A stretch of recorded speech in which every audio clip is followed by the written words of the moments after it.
I don't spread ideas, I spread rumors. And it's really feels, so good that despite doing that, I've been invited among, this set of speakers who have so much of passion, who have done so good work, and they don't spread rumors, they do actual work.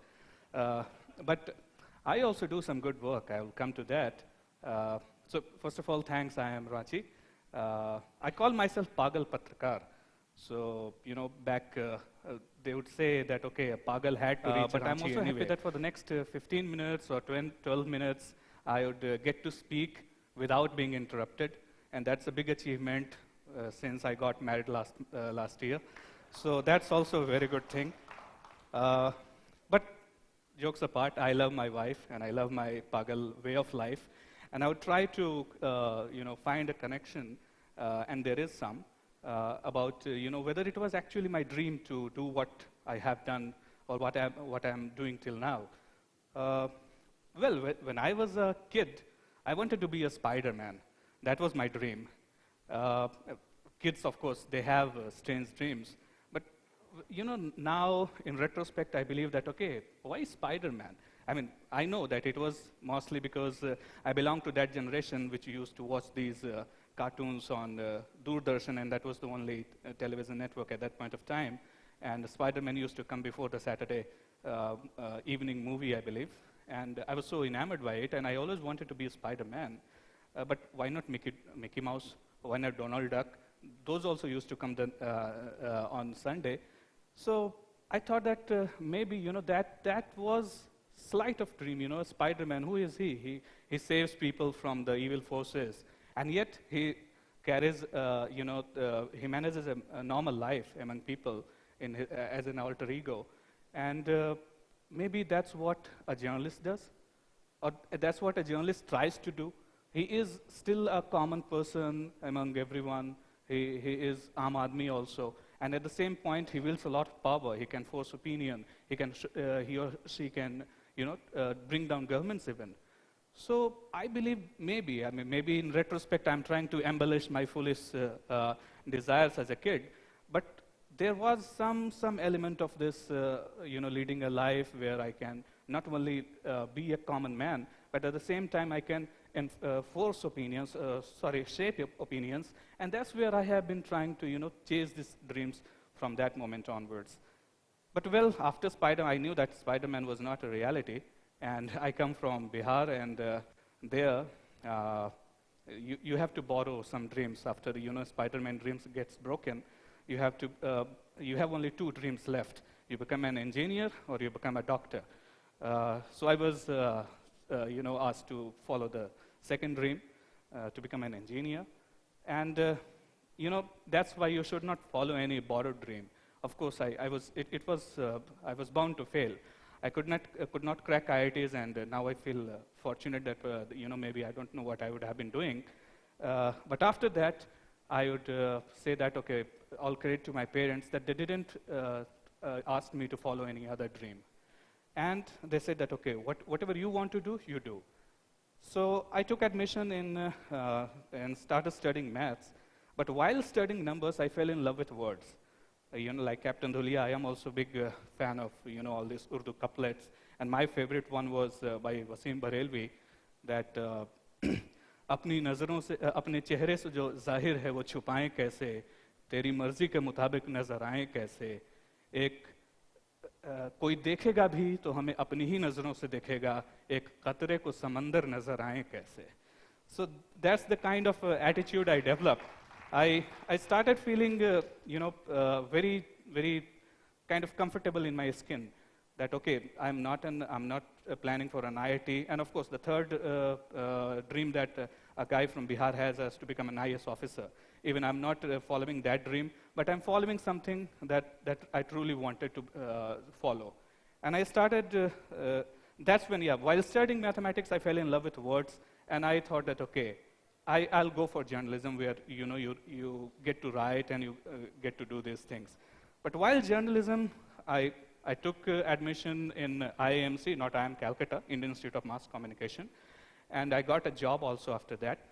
But after 3 or 4 years of journalism, 2 and a half years of journalism, I started feeling very weird. I mean, it was not really the world that I wanted to be. It was not the kind of Spider-Man kind of thing that was happening. It was just another job, I very soon realized. So what should I have done? That dream was kind of, crumbling. Uh, Now I realize that, there were two factors back then. It was around 2005 when I thought that, okay, journalism is not really the kind of journalism that I thought it would turn out to be. So why didn't I start this faking news back then itself? I was very afraid at that point of time. I had become very low on confidence.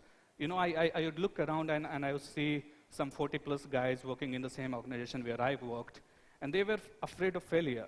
They were afraid of offending their bosses. What would happen if they lose their job? And that's when I realized that this fear of failure, it's the biggest, threat to your dream. You cannot dare to chase your dream if this fear of failure is there. Now, how to, tackle this fear of failure? Frankly, I had this fear of failure. That, in fact, this fear of failure was so strong that I didn't think of doing anything else. This whole idea of faking news didn't come at that point of time, even though I was in journalism sector. So the only thing I wanted to do was maybe I should try some other job. I should maybe try to become an IS officer again, follow that borrowed dream. But then, to get away from this fear of failure, the one thing that I decided to do was to equip myself with further studies. And that's how I landed at IIM Ahmedabad. There, briefly, again, I got for a few months, I again chased a borrowed dream. Everyone at IIM wants to become an investment banker. They want to go to London, earn millions. For a couple of months, I also thought that I could do. But very soon, I realized that no. I am again falling for the same trap, and I failed at IIT, I'll fail at IIM. So I don't have to, chase another borrowed dream again. And after first year was over, which gets over very soon over there, you don't even realize, I started exploring that, okay, what should I do? And that's when I came up with a lot of ideas. That's when I started daring to dream. And I believe that, the reason that this fear of failure was gone was, of course, because of the education, because of this brand IIM Ahmedabad that came to me. As Raghuram Rajan also said, that at least you are assured that you will not die of hunger. You will get some job and you will get some salary, and that's really allowed me to dare, allowed me to, I could dare to chase my dream, to do something of my own, to perhaps go back to the field of journalism, try something new. Straight, 2007 I passed out, but straight away I didn't start it. I kept on doing something else. I started another website called Cricket Stock Exchange. It was very popular. It was launched just ahead of 2007 World Cup. And back then I had one of my partners also. So later on we sold off. Faking news started when I realized that, okay, again, perhaps I am chasing my dream. I'm trying to be independent, but I'm not doing really the thing that I wanted, which is shaping opinions, current affairs, and journalism. But what to do? I mean, do I go back and join a television channel or a newspaper? No. That's when I thought of faking news, because humor and satire also is a way to convince people of doing of their take on various issues. And this has worked very well all over the world, even in India. I mean, I always wondered why something like this hasn't been done in India on a regular basis, because our vernacular languages are they have a lot of satirical writers. If we talk about in Hindi, Harishankar Prasad is such a wonderful writer, and new satire as such was not a novel concept. It has existed for 100 years almost. Mark Twain was one of the first one who wrote fake news, and he was asked to leave the city because some people believed him. Fortunately, that hasn't happened to me, although one article that I wrote was taken as a genuine event by all across the world. I wrote about this guy, of course, all of you must have seen that television ad of Axe. A guy spreads Axe and girls starts coming towards him. So I wrote an article where this guy had sued Axe because no girl came to him after he applied the deodorant. And I don't know who was the idiot who thought it was real news. But of course, idiots exist. There are people who could sue such deodorant companies. And this news was copied from my website, which says faking news.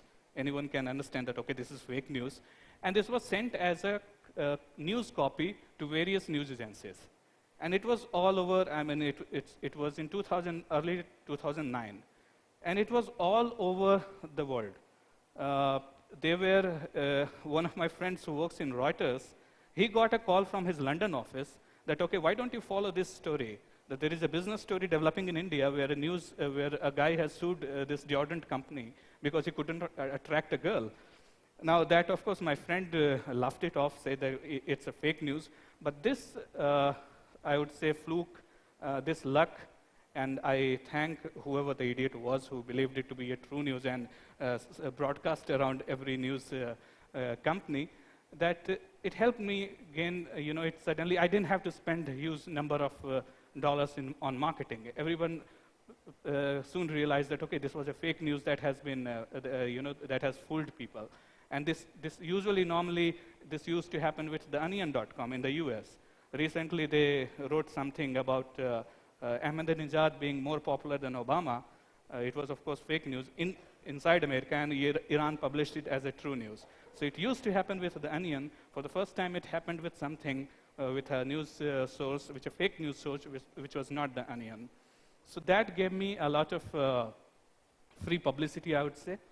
And that fluke of luck, from there on, I believed that, okay, I should not, the dream that I had, that, okay, I'll have, with just one very kind of, it's very flippant kind of article which has gone viral in such a manner, and people have actually believed it, then I can use this to, do more things.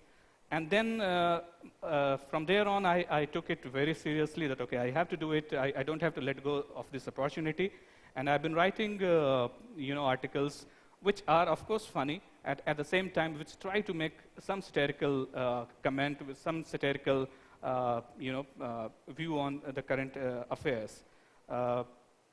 It has been, because of my take on Twitter, mostly on the current affairs. It happens that most of the trending topics. One of my tweets would normally be on the top in the top trending tweet, and I can immodestly say that, okay, because I choose to dare and chase this dream. Today, I can very immodestly, I would say, I can claim that I am one of the people who can force opinion, at least on the Twitter sphere, where people like even Shashi Tharoor, Barkhadat, they all follow me, and they all, and I get indirect warnings also from some of the government officials, because I tend to take too much anti-government stance on Twitter. So I have been living this this dream that I wanted. That brings me to the end of it. Normally it takes a lot of work for me to think something straight, because when I heard about dream, dare, do, the only thing, these three things, when I think like a pagal patrakar, when you say dream, I think of sleeping. When you say dare, I think of Arindam Chaudhary. And when you say do, I say who.